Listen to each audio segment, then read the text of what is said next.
pasa con la olla a presión? Agua, va a ser cosa, lo que tenía que ser cosa en 2 horas, va a ser en 15 minutos. Agua, calor. Agua a la olla, calor. A medida que va calentando, ¿qué pasa con el agua? Va evaporándose. Y ese vapor, como no puede salir, crea una presión. A mayor presión, o a mayor vapor, mayor presión. Entonces, como está a punto de explotar la caldera, en su caso es, ahorita apre, eso es importante. Eso hace el aparato de spin. Todo, ¿está bien? Perfecto. Esto es importante porque, chicos, más adelante, así vamos a poder entender por qué cambian las presiones. Ojo. Vean eso, ¿va? Esto lo tenemos, no hay mucho que puedan ustedes anotar acá, esto lo tengo, no se preocupen. Les voy a decir lo que tienen que copiar esto, ¿ya? Esto va a estar en guide de todo el libro. Entonces hemos visto que el intercambio gaseoso se va a producir en las zonas respiratorias. Pregunta: ¿de qué componentes constan las zonas respiratorias del aparato respiratorio? Tiene que saber. ¿Dónde comienza? ¿Dónde se produce la difusión? Bronquiolos respiratorios, Conductos alveolares y sacos alveolares. Esa es la zona respiratoria. Entonces, cuando hablamos de difusión, de intercambio de gases, estamos hablando de esa zona. ¿Está bien? Necesito saber, zona. Esto, porque hasta los bronquiolos terminales es zona de conducción. ¿Verdad? Claro que hasta los bronquios terminales zona de conducción. Desde los bronquios respiratorios hasta los alveolos, zona de intercambio de difusión. Perfecto. O sea, y los bronquiolos respiratorios se produce la respiración también. A partir de ahí para adelante, es parte de la zona de conducción. Sí, todas estas estructuras participan. Si bien la difusión, la mayor difusión se va a producir, por ejemplo, los alveolos, ahí tiene que ser, pero esta zona, los sacos, alveolos, los conductos también participan de alguna manera en este intercambio. Vamos a empezar a escuchar aquí, pero vamos a hablar más de alveolos, ¿ya? Pero esta es la zona de conducción porque hemos dicho la unidad funcional o estructural del aparato respiratorio es el alveolo. ¿Ya? La unidad estructural y funcional del aparato respiratorio es el alveolo. Este es el alveolo. Sabemos tenemos que saber cómo está estructurado el alveolo. ¿Qué tiene el alveolo? ¿Cuántos tipos de células tiene? ¿Cuántos tipos de células tiene?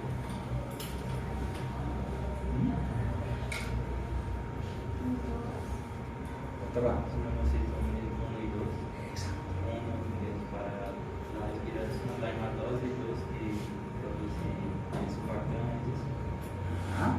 Perfecto. ¿No? Se dice también célula alveolar tipo 1, célula septal o neumocitos tipo 1. ¿Ya? Así también se dice. Es la célula que forma parte del epitelio del alveolo, ¿no? Parte del epitelio. Pero también tenemos una sola, que es la célula alveolar, ¿no? Está en la pared del alveolo. Forma parte de la pared del alveolo, de ese epitelio del alveolo. El neumocito tipo 1. ¿Qué es el neumocito tipo 2? O septal. Produce surfactante tensión tipo. Perfecto. ¿Cuál es la función, doctor? Surfactante tensión tipo.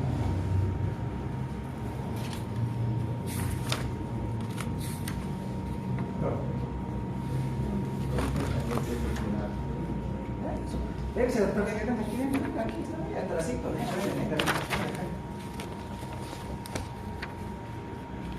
tranquilo, ven, pasate, ven, vamos a hacer, vas a aprender medicina, tranquilo, vamos a venir a aprender, chicos, no se vayan atrás, no. Aquí conmigo vamos a aprender, yo os voy a ayudar un poquito a comprender. Para mí también es difícil, no es tan fácil, chicos, no es fácil, la teoría no es tan fácil, pero hay que investigar, eso. ¿Qué decíamos que era? ¿Qué es tu nombre? Presino. Perfecto. Los neumocitos tipo 2, células alveolo-septal, producen una sustancia que se llama surfactante. Se llama surfactante tensión.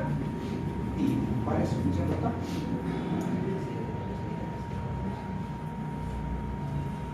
Ahí, cerca, tímido. No, doctor.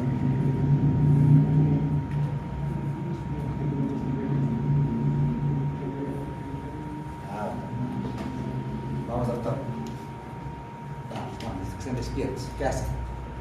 Tienen que venirse pasando, pero sus apuntes son importantes. Si hacemos ese ejercicio, nuestro examen final no necesita ver. Ya hecho. No necesita ver. Fácil. ¿Qué función hace la totalidad? ¿Qué función tiene su patente?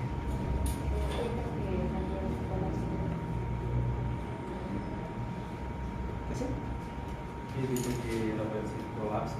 Exacto. Ese surfatante tensiativo rompe la tensión superficial del alveolo. Esa tensión superficial, ustedes han visto, entre el líquido y el aire había una zona de interfase, que había una tensión. Se dice, por ejemplo, un ejemplo que esta mañana escuchaba una conferencia, me parece muy bonito. Si ustedes colocan el agua, ¿no? El agua ahí, el agua entre el aire y el agua, van a ver que inclusive a veces hay cosas que sobrenadan. Hay a veces, como me decían, unos bichitos que pueden caminar encima, así, delgaditos, pueden caminar encima. Gracias a qué es eso? A que las aguas juntas, las moléculas, crean una tensión superficial. Claro, nosotros por nuestro peso no vamos a poder, ¿no? Pero esa presión, esa tensión de estas moléculas de agua hace que inclusive pelitos, cositas estén sobre él. Entonces, esa tensión superficial la generan estas gotitas de agua, esta capita de agua que tenemos en los alveolos. De ellos depende, ¿qué hemos dicho? La retracción del pulmón. El pulmón se distiende, pero se retrae. ¿Quién hace que se retrae? Pregunta del examen. El 70% depende de la tensión superficial de esta capa de agua. El 30% depende de las fibras elásticas y de colágeno. Ahora sí tiene sentido. ¿Eh? 70% de la tensión, la retractibilidad del pulmón o el retroceso elástico del pulmón depende de dos cosas. 70% de la tensión superficial, 30% de las fibras de elastina y de colágeno. ¿Está bien? Pero nunca se colapsa. ¿Quién rompe esa tensión superficial? Es tanta tensión artificial. Entonces, eso es un poquito lo que queríamos mostrar. Seguimos avanzando. Bueno, esta es una estructura, por ejemplo. Ahora miren la cantidad de alveolos, la cantidad de tabiques alveolares a través del cual se produce la difusión. Es una superficie extensa de difusión. ¿Ya? Superficie extensa para que aquí 350 ml de sangrecita pueda difundir por todo. Pero tenemos una superficie extensa. Vamos a ver cuando rompe la membrana. Pero solo quiero un poquito que vean cómo miren están.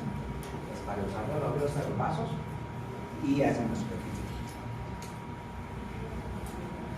Bueno, pues como hablamos ya, y a partir de aquí se siente acá y empieza a decir, vamos a hablar ahora los principios de la física, la difusión de gases, vamos a hablar de las bases moleculares de la difusión gaseosa. Aquí se siente acá un poco explicando, ¿no? Cómo se produce la difusión. Primero, ¿qué son los gases?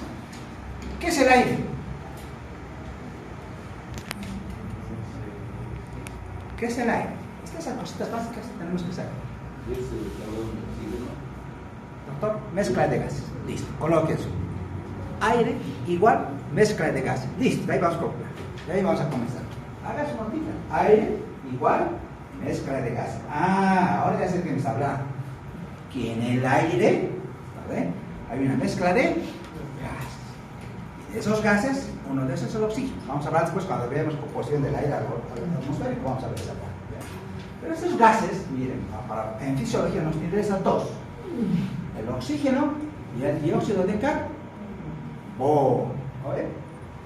¿Cómo se mueven estas moléculas simples en nuestro organismo? Por difusión pasiva. Pero esa difusión, ese movimiento, ¿ya? O ese intercambio, si ustedes quieren, de una molécula de un lugar hacia otro, pero no solamente se produce entre el alveolo, entre la atmósfera y el alveolo, se produce entre el alveolo y la sangre y las células, ¿o no? Porque eso significa llegar a la célula. Entre célula y célula, ¿qué hay? Espacio intersticial. Entre alveolos y vasos sanguíneos, ¿qué hay? Capilar, ¿qué hay? espacio intersticial. Líquido. Tiene que pasar por ahí. O sea, la difusión de su copo, esos gases que están disueltos en líquidos y en tejidos, porque tenemos que entender cómo llega ese oxígeno a la célula, chicos, lo he dicho al principio. Qué importancia ha sido el oxígeno, ¿no? Claro, entonces esos gases siempre están en movimiento con oxígeno, no están estáticos, ¿no? Porque eso hace, ese movimiento de gases hace que la suma de ese movimiento, un recipiente crea una presión, ¿ya? Crea una presión. ¿Y cómo se produce la difusión de estos gases?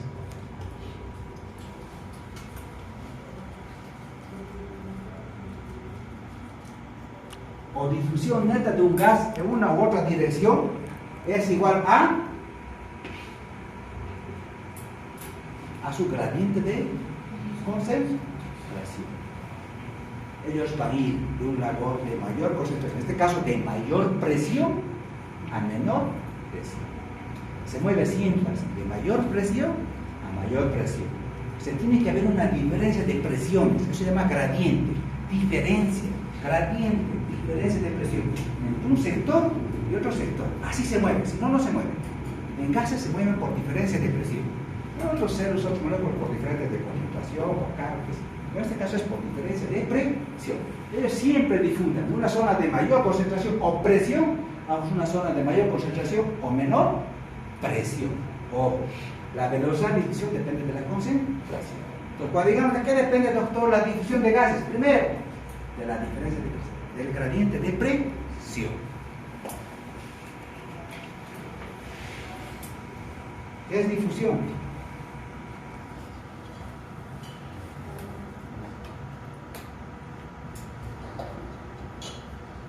¿Qué es difusión? Yo tengo que saber el concepto de difusión, ¿no? Si estamos hablando de difusión, ¿qué es difusión? Esto es en relación también a la primera parte de fisiología, ¿no? La difusión parcial, difusión simple, conocen. Pero bueno, vamos a recordar, ¿qué significa?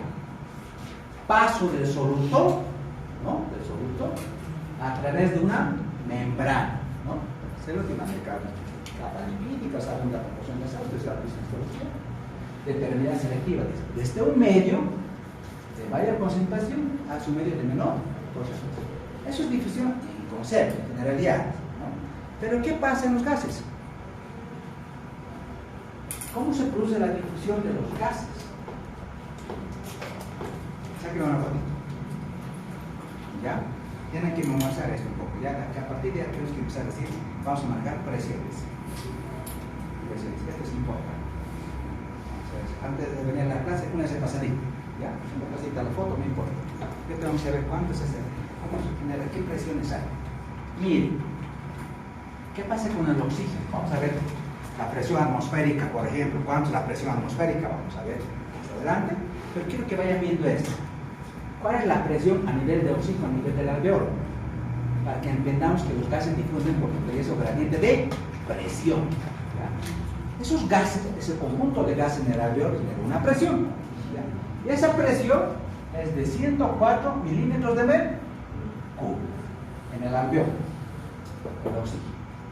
Ese oxígeno tiene que pasar a la sangre del capilar.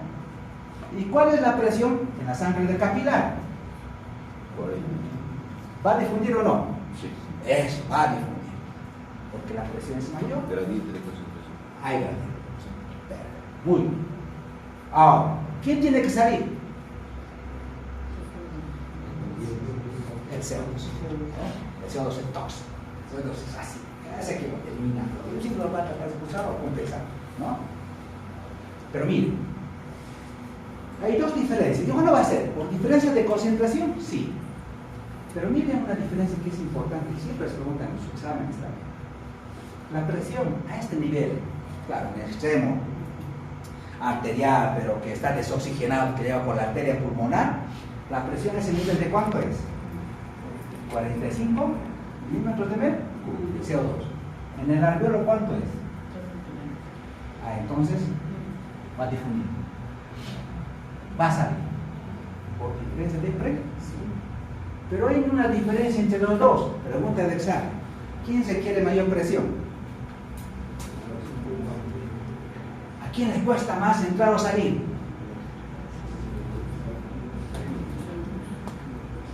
Al dióxido de carbono. Exactamente. No. ¿A quién le cuesta más entrar? En este caso, entrar.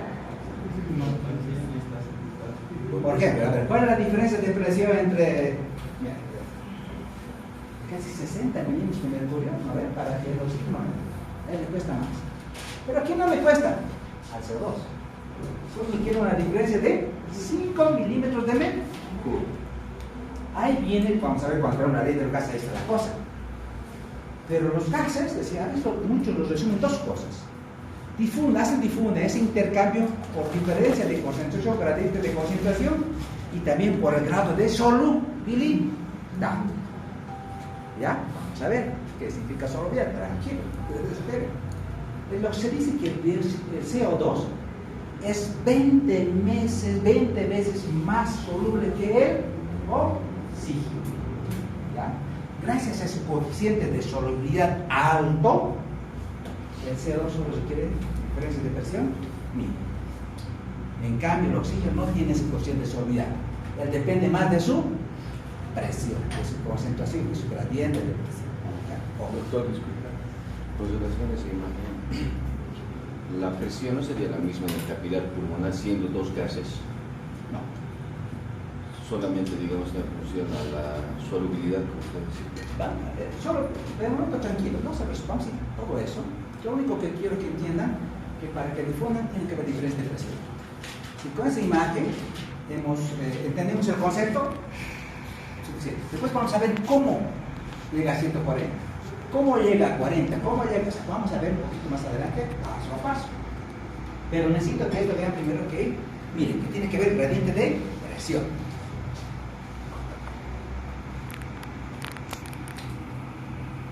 Entonces, eso es un punto que comentamos, ¿no? ¡Wow! Pega el oxígeno, mira, aquí están los alveolos. Los alveolos pulmonares, el oxígeno tiene que entrar a la célula, ¿sí? Perfecto. En este caso, al capilar, ¿no? Al capilar y hemoglobina, pero se puede ser transportado por la hemoglobina un 97%. Pero tiene que pasar siempre un intersticio. ¿Qué pasa si, digamos, en esta membrana alveolar capilar, porque donde hay primeros procesos de difusión, dice líquido, edema agudo del pulmón?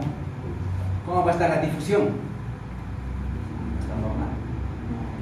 Va a tardar en tiempo de difusión, va a ser más prolongado, porque es una distancia más que el oxígeno tiene que ser. Pues, lo mismo en los tejidos. Miren, en los tejidos también hay intersticio, porque este oxígeno, la sangre va a hacer que este oxígeno llegue al tejido, pero también pasa otro intersticio, ¿no? Entonces, esos intersticios de alguna manera tienen que ver con el grado de difusión también, porque hay que hay líquido, hay que hay líquido. Si en tejido hay líquido, también la difusión no va a ser la misma. Si acá hay líquido, también. Por eso que el paciente, por ejemplo, con edema agudo de pulmón, me dice, doctor, resulta que el paciente después de la cirugía, esta hora cuando está con disnea, está saturando 80%, está taquimédico con 26 de frecuencia respiratoria, está taquicárdico, ¿y qué le ha hecho? Paciente de 70 años, una viejita de 70 años, se le dice, le hemos colocado, doctor, está con ¿cuánto de líquido? 3.000 de líquido. ¿Cuánto pesa? 40. ¿Cuánto es requerimiento de líquido? Contesta. ¿Les explica usted? El requerimiento de líquido, anótense, es bueno porque eso en medicina también va a ser en su práctica. El requerimiento normal de líquido es, para pacientes mayores de 60 años, es 25 cc kilogramo peso día. ¿Ya? Es de 25 cc kilogramo peso día. Para las personas menores de 60 años, el requerimiento de líquidos es de 35 cc kilogramo peso día. ¿Ya? Entonces me dice, esta paciente viejita, ¿cuánto pesa? 40 kilos, doctor. Wow, y le has metido 3.000, sí. Ahora multiplique el 40 por 25. ¿Cuántos requerimientos de líquido? En 24 horas. Multiplique, doctor, 40 por 25.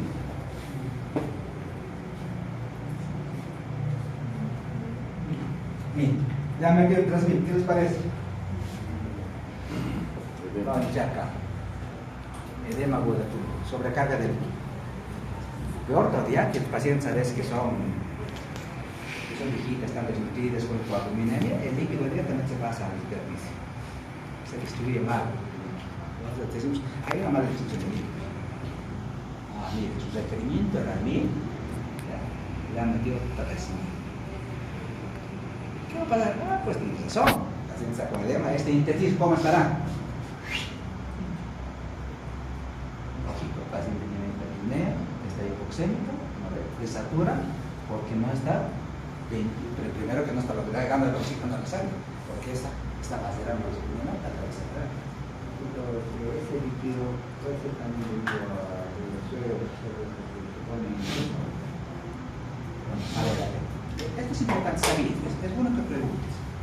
En el plasma, nosotros hemos aprendido, ¿no? Hay presiones, ¿no? Que mantienen el líquido dentro del vascular y otros que jalan hacia la interficie. Una función principal, ¿de quién depende la presión oncótica del plasma? De la albúmina. La albúmina mantiene al líquido en el vascular, en los vasos sanguíneos. Si tu paciente tiene hipoapunto normal de 3.5 a 5.5, podemos que está con 2.1, ¿cómo está la presión oncótica? Baja. No ve quién lo mantenga líquido en la sangre.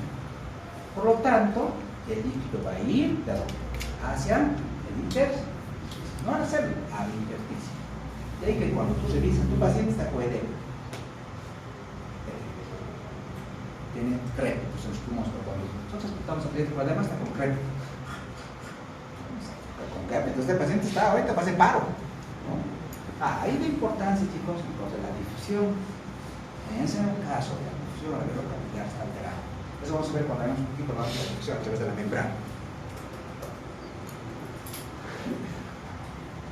Wow, ¿qué les parece? Eso también se ha hecho este gráfico. No es legal, saque la foto. ¿Sí?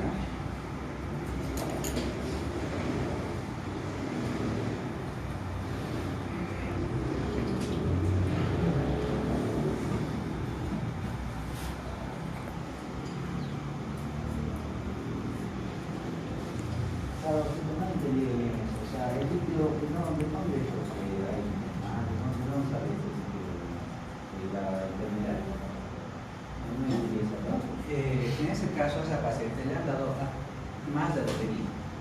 ¿Quién le han dado agua, Suelo, oxígeno, fisiológico, más. Por eso tiene que ser el requerimiento de líquidos, requerimiento de electrolitos, requerimiento de glucosa, todo por día.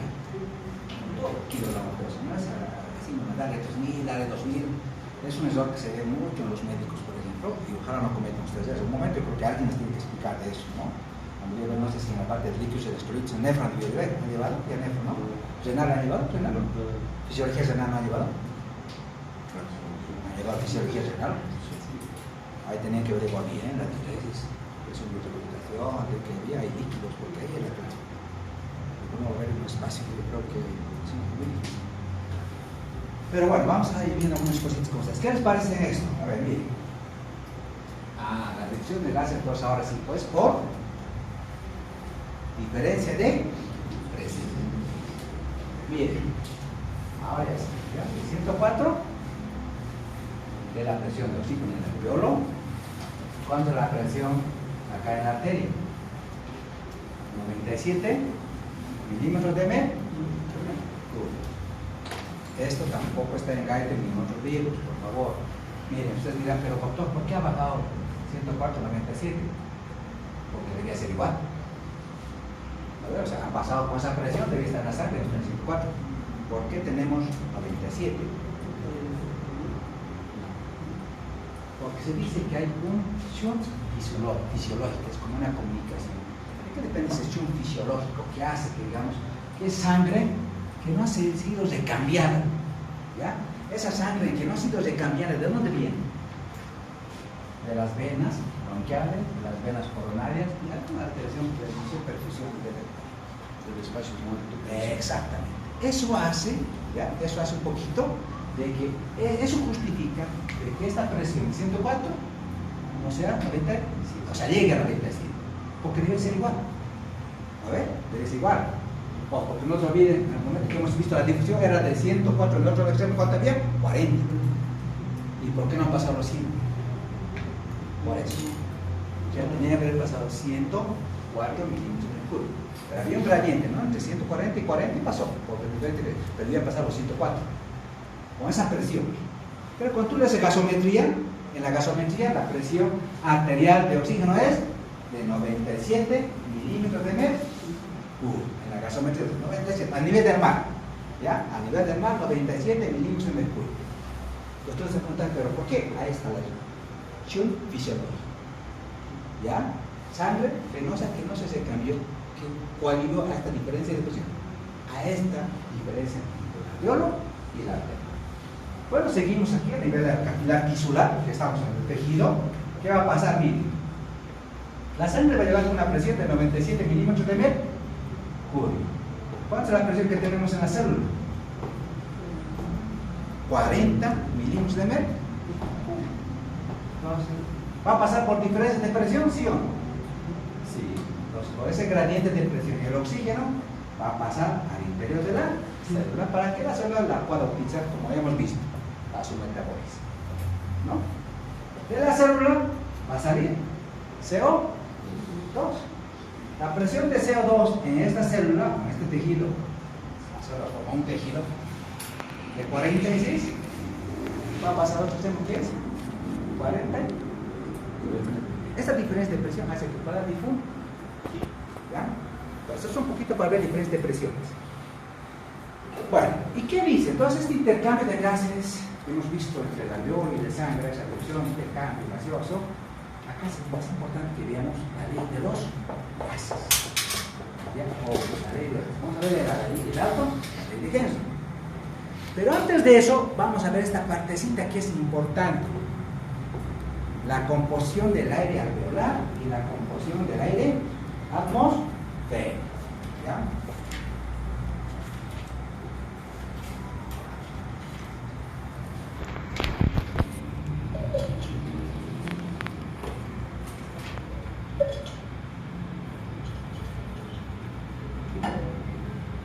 Bueno, van a disculpar por los gráficos, pero tienen que buscar gráficos para tratar de entender, ¿no? Ese es mi trabajo, ¿no? ¿Qué es lo que es importante? Igual, concepto. ¿Ya? ¿Qué es la atmósfera? Vamos a ver qué es la atmósfera. Una capa homogénea de gases alrededor que cubren el piso, o alrededor de la pieza, ¿no? O una capa de gases. ¿Qué es el aire? Una mezcla de gases. ¿Qué es la atmósfera? Tenemos que saber desde el concepto para entender todo. Si no lo van a entender, es muy difícil. Buscar el concepto, ¿no? ¿Y estos gases por qué se mantienen hacia arriba? Porque no están a nivel del mar.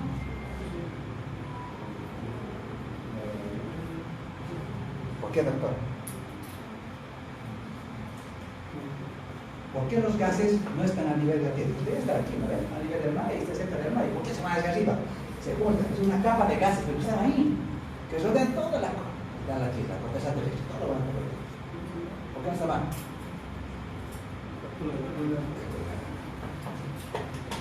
Esto me tiene fundamento. ¿Ya? Todos los gases. Por ejemplo, vamos a ver en sus pulmones, cuando hablamos de perfusión, irrigación, flujo sanguíneo pulmonar, vamos a ver los vértices, por ejemplo, hemos dicho las bases y los vértices. Los vértices están más ventilados y las bases están más irrigadas. Y uno dice, pero ¿qué, doctor? El bacilo de Koch se va a los vértices, siempre comía los ápices. Porque está vivo, ¿no? Se quiere oxígeno para multiplicar, si se va donde más oxígeno le va a dar el organismo, a los vértices. El gas, por gravedad, siempre se va hacia arriba. ¿Qué pasa? Otro ejemplo, se perforó una víscera hueca. Mañana viene un paciente con perforación de víscera hueca. Dos placas, de abdomen y de tórax. Coloque, doctor, vamos a ver, ¿cómo usted puede diferenciar perforación de víscera hueca? Dos radiografías, ¿dónde se va el aire? Así como el líquido abajo. Si se perforó una víscera hueca por una úlcera, ¿qué es lo que van a ver? Debajo de los hemidiafragmas, ¿la ven? Aire subdiafragmático. ¿Listo? ¿Por qué? Por gravedad, el aire se sube así. Pero como los diafragmas lo mantienen ahí, no puede subir más allá, ahí se queda una línea de gas. Entonces, ¿qué hacen los cirujanos? Ven placa. Entonces dicen, aire subdiafragmático, perforación de bicebrío, quirófano. Pues había sido importante El efecto de la gravedad. Y en gases es importantísimo. Vamos a ver por qué. Entonces los gases, ahí arriba, a ver, perfecto, arriba felices. En el aire, una mezclita de gases. Ah, y ahora, saquen una foto. Pasemos del dispositivo, doctor. ¿Cómo nos voy a dar las diapositivas? Claro. Mejor. ¿Sí? Ya. Por ustedes voy a hacer eso. Le voy a dar a ella, no Ya. saquen fotos. Tranquilos. No te sacamos fotos. Te sacamos esto lo más importante. Me interesa que aprendan. Pero el compromiso es el siguiente. Quiero verlo leer. Sí, doctor. Si les pregunto, hasta que ni les tomo el examen. Ya, porque les he dicho, no me interesa. Si alguien venía por nota. Ya, pues quiero que se pasen. Voy a pasar, ya. Cada fin de semana voy a pasar. El texto, por favor, ya lo van a hacer por día. Los dos, pues voy a pasar por día. Bueno, a ver qué les parece eso. Entonces, si miran, la atmósfera, el aire atmosférico, esta mezcla de gases, en el ambiente, o sea, aire ambiente o aire de ambiente, es un aire seco. Ya, perfecto. Entonces, la pregunta que les van a hacer: ¿cuáles son los gases atmosféricos? Principal, nitrógeno. El segundo, el oxígeno. ¿Y el CO2? Ah, aquí. En el segundo porcentaje, otros gases, 1%. Había una lista de gases de argón. ¿Para qué? No más complicado. Que sepan esto, sí. El nitrógeno, del 100% de los gases, el 78% es nitrógeno. ¿Ya? 21% oxígeno, el CO2 y otros no tocan. Claro, estos gases en esa atmósfera, a ver, ahí donde están, generan una presión. ¿No? Pero cuando hablamos de gases siempre hablamos de volumen, ¿no? El volumen. Este volumen de gas va a crear una presión. Hemos hablado de volumen respiratorio, siempre cuando hablamos de gas es volumen, ¿ya? De volumen. Pues la presión, por ejemplo, del nitrógeno, ¿cuánto es?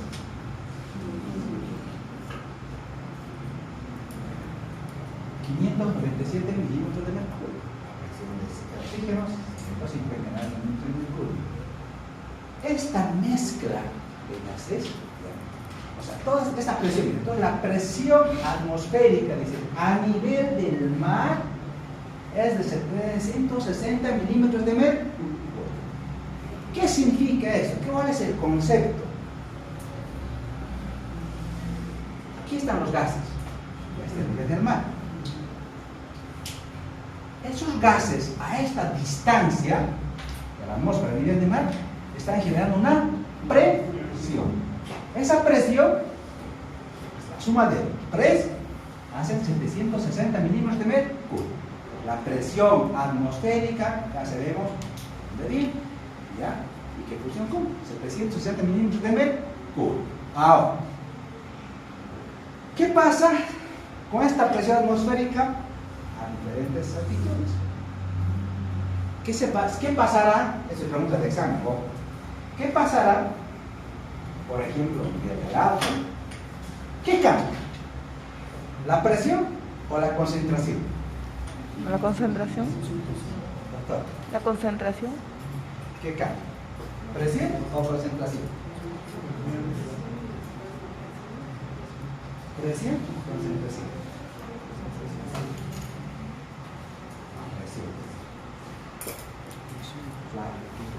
La fiebre, la presión inspirada de oxígeno es la misma. En el Everest puede ser a nivel del mar, es la misma. ¿Ya? La presión, la concentración de oxígeno, el 21% siempre el 21%. Así va abajo. Lo que cambia es la presión. Métanse la que cambia la presión. De tal manera que a menor altitud, o a menor altitud, ¿qué va a pasar? Porque están, digamos, en este caso, a mayor altitud, que está cerca a la corteza terrestre, porque ya está más alejado, ¿no? Está cero. Ahorita está ya a 3.800 sobre el nivel del mar. ¿Cómo va a ser la presión? ¿Va a ser menor? No. Ya, va a ser menor. Entonces, mira, a nivel del Everest, ¿cuánto es la presión atmosférica? 240 milímetros de mercurio. Ah, pero mira, a nivel del mar, 760 milímetros de mercurio. ¿Ya? Entonces, a mayor altitud sobre el nivel del mar, menor presión atmosférica. Eso es importante para que después analicen eso. ¿Ya? Entonces no cambia la concentración, en este caso la presión. La concentración no cambia. No cambia. El 21 siempre va a ser el 21%, porque cambia la presión. Vamos a ver por qué es importante eso, ya, pero lo que cambia la presión. Ya, fuerza es igual a presión. ¿Para qué es importante esto? Para eso, hemos dicho, no, su práctica, porque no tiene sentido de ser teórico, no tiene sentido. Esos conocimientos ahora los vamos a meter en la práctica. Si yo sé que la FiO2, la fracción inspirada de oxígeno, es del 21%, y esa es la cantidad de aire que va a ir a los alveolos, ojo, si mi paciente tiene alguna patología respiratoria, entonces si hablamos nosotros de oxígeno de gas. Si me falta oxígeno, le voy a dar oxígeno, ¿no? ¿Y qué dispositivos puedo utilizar? Pues yo tengo que tener, por ejemplo, si mi paciente desatura, está con 80% de saturación, mientras yo le voy buscando la causa, por ejemplo en el COVID pasó eso, ¿no? Todos se desaturaron, 80, 70, 50, todo bajaron, ¿no? ¿Qué pasó? Yo digo, escucha, no, yo tengo una meta que mi paciente tiene que tener una saturación a nivel del mar, 95 al 100%, eso es lo normal, y a nivel de la altura del 92 al 95%, esa es mi meta, ¿ya? Eso es lo que el paciente debe tener, que es saturación de su oxígeno. Para alcanzar eso, yo tengo que utilizar muchos dispositivos. ¿Pero de dónde debo partir? De esto. De la fracción del ambiente. Entonces, ¿ya? Entonces, si yo lo quiero, por ejemplo, si yo quiero colocar puntas nasales, también en el hospital, dicen, doctor, colóquele puntas nasales. Para comenzar, no es directamente que le vamos a colocar, por ejemplo, una mascarilla con reservorio, o una mascarilla, o una máscara de oxígeno. Coloque unas puntitas nasales, ¿no? Escuchar, puntitas nasales. ¿En qué consiste? Con esas puntas nasales, con ese dispositivo, yo voy a ingresar ¿cuánto? Con 5 litros voy a subir su FiO2 ¿a cuánto? 40%. Y voy a ver si con eso logro alcanzar mi meta de saturación. ¿Ya? Entonces puede que digamos 88, no he logrado, ¿no? Mi paciente sigue pidiendo oxígeno. Entonces digo, wow, no es suficiente la cánula de oxígeno, las puntitas nasales, no es suficiente. Entonces empiezo a utilizar el otro dispositivo. El otro dispositivo es la máscara de oxígeno, ¿ya? Porque todavía no he logrado mi meta. Mi meta era que llegue al 25%, mi paciente está saturado. Pero entonces no era suficiente las puntas nasales. Voy a utilizar el otro. Y con el otro, con la mascarilla de oxígeno, ¿cuánto más de FiO2 le voy a dar? 60. El 60 por 100. Wow, tengo que saber, mira, cuánto de aporte le voy a dar con cada dispositivo. No es suficiente, no he llegado a mi meta. Me falta, mi paciente está mal, o sea, delicado. Está muy delicado, no he podido. Mascarilla de oxígeno con reserva. Por. ¿Qué le voy a dar? ¿Cuánto le voy a aportar de FiO2? 80%. Y es posible que con esto, Dios quiera, haya logrado el meta. Entonces, utilizando estos dispositivos, voy a poder administrar más oxígeno, voy a lograr una mejor saturación, mientras voy a buscando y tratando la causa. Y si no puedo, hay otras más. Hay cánulas nasales, pero de alto flujo, mucho más especializados. Y lo último, la ventilación mecánica, ¿no? No hay nada, hay que ventilar. Ahora sí hay que ventilar, cerrar y ventilar, no hay más. Pero hemos acotado paso a paso. Siempre buscando un objetivo. Si no lo consigo, hay que ventilar. Pero debo saber, para eso son sus conocimientos de fisiología. Esa mujer, cuando le digo, ¿cuánto de FiO2 le va a administrar el doctor? Con puntas nasales, hasta 40%. Con mascarilla de oxígeno, 60%. Mascarilla con reservorio, 80%. Listo. ¿Ya sabe medicina? Así dice. ¿Vale? Vamos a avanzar. ¿Qué opina eso de las cámaras hiperbáricas? Claro, ¿qué es lo que cambia en la cámara hiperbárica? La presión. Cama hiperbárica, aumento de la presión, presión. Bar es presión. Lo que modifica es la presión para mejorar la oxigenación. protección. Y eso es lo que hace que los tejidos se degeneren. Muchos dicen que mantienen, o sea, por ejemplo, vas a matar gérmenes anaeróbicos porque le estás dando oxígeno, lo vas a cambiar el medio aeróbico y matas gérmenes anaeróbicos. En muchos casos pues, se pasa también. O vas a generar tejidos, heridas. ¿Por qué? Porque el oxígeno es increíble. Si el oxígeno le están metiendo una célula. Supongamos que tu paciente por alguna razón no logra perfundir bien ese tejido. No está bien oxigenado ese tejido por edad, por enfermedad. Tú necesitas que el oxígeno llegue a presión y en concentraciones altas. Le estás dando oxígeno ¿para qué? Para que esa célula produzca más energía. Si produce más energía, ¿qué va a hacer? Ese tejido se va a revitalizar, va a cicatrizar, va a regenerar, ¿qué necesita? Oxígeno a presión. Medicina hiper, una carga, ¿no? Y en la cámara la presión va a ser Él va a menor o mayor. Mayor, la presión mayor va a ser 360. Ahí además Al ingreso de... se maneja presión, no vamos a interesar, pero la idea es oxigenar mejor la célula. Ahora, ¿qué les parece eso? Entonces empezamos a ver la parte de la ley de los gases, y en la ley de los gases decimos, bueno, ahí se lo pusieron ese loquito Dalton, dice, bueno, vamos a ver qué dice la ley de Dalton. Ahora en este caso nos quiere hacer comprender de dónde viene la concentración y la presión. Dalton dice, ¿no? Dalton dice, ¿qué dice Dalton? La presión total de una mezcla de gases, en este caso, por ejemplo, la mezcla de gas del aire, estamos hablando de la mezcla total de esa presión de gases, es igual a la suma de las presiones parciales de cada uno.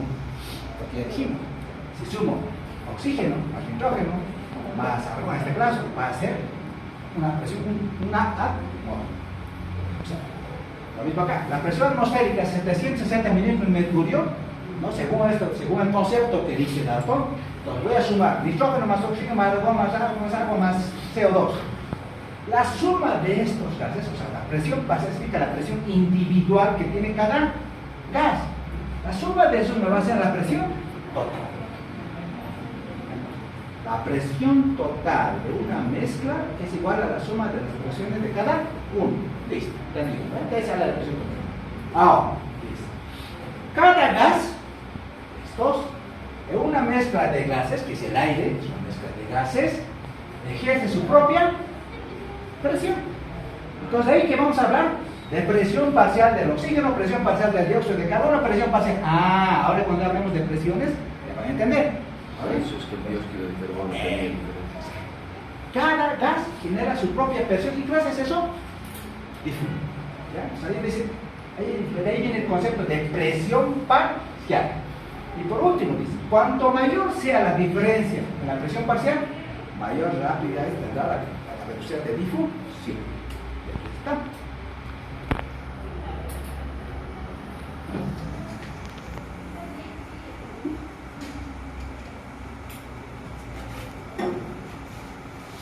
¿Qué nos dice la presión? Entonces, antes decimos, es una presión, pues ya cuando usted maneja presión parcial, ¿cómo está hablando de presión parcial? Estoy hablando que este gas tiene una presión. Esa presión que genera ese gas de manera individual, de manera específica, es su presión parcial de ese gas. Entonces, ¿cómo los abreviamos? De esta manera. La presión parcial, así se abre, P-O2. Todo lo P-O2, así se abre. La presión parcial de oxígeno en la atmósfera es 159 milímetros de mercurio. La presión parcial de CO2 es y otros 4 milímetros de mercurio. La presión de nitrógeno es 197 milímetros de mercurio. Y aquí está. Ahora aquí la pregunta: ¿cómo se obtiene esa presión de cada uno? Entonces va a multiplicar la presión, por ejemplo acá, de oxígeno, presión barométrica, por la fracción inspirada de cada gas. Entonces aquí está. Si la fracción inspirada es 0.21 en unidades, no en porcentajes, en unidades, multiplíquele por la presión atmosférica. Entonces, ¿cuánto va a ser la presión de ese gas en la atmósfera? 159 milímetros de mercurio. Así se obtiene. Entonces, esta también. Esto también se desecha, por ahí pues va a servir con un poquito que se pueda abrir. ¿No? Ahora viene otra ley. La ley de Henry.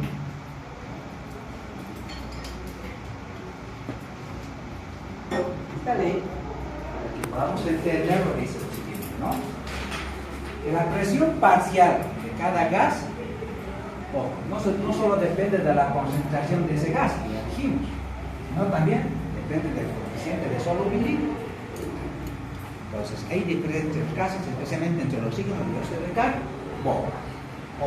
El concepto. La presión parcial de una gas en la solución está determinada no solo por la concentración, sino también por el coeficiente de solubilidad. Lo mismo, aquí lo hace una formulita y voy aquí cambio. Entonces, voy a ver acá qué pasa. ¿Qué pasa, por ejemplo, con estos dos? Yo quiero, imagínense esto. Este es el alveolo, y en el alveolo, aire, agua. Tiene que pasar del alveolo a la sangre, al capilar. ¿Qué pasa con CO2 y qué pasa con el oxígeno? Ambos van a pasar por diferencia de concentración hacia la sangre. El oxígeno, con poca cantidad de moléculas, va a generar esta presión de 100 milímetros de mercurio. Pero el CO2, miren, gracias a ese coeficiente de solubilidad, puede disolverse mucho mejor. O sea, va a poder haber mayor cantidad de las mismas moléculas, o sea, mayor cantidad de moléculas para generar esa misma presión. Porque sé una de solubilidad. Importantemente, ¿por qué es importante eso? Miren, ¿qué han hecho los físicos? ¿Cómo ha hecho la bebida? ¿Qué es lo que sale de ahí de la cervecita? El CO2. Como el CO2 se solubiliza muy bien en el agua, no ha solubilizado el CO2 en el agua, ¿no? Por ese coeficiente de solubilidad. De tal manera que cuando yo abro, para el diferencia de presión, las mucho gas. Pero es importante esto. Entonces, si yo sé que es importante, para la difusión la solubilidad, pregunta de examen, ¿cuáles son los coeficientes de los gases respiratorios a temperatura corporal? O sea, ¿cuáles son o qué coeficientes de solubilidad tienen los gases del organismo con una temperatura corporal?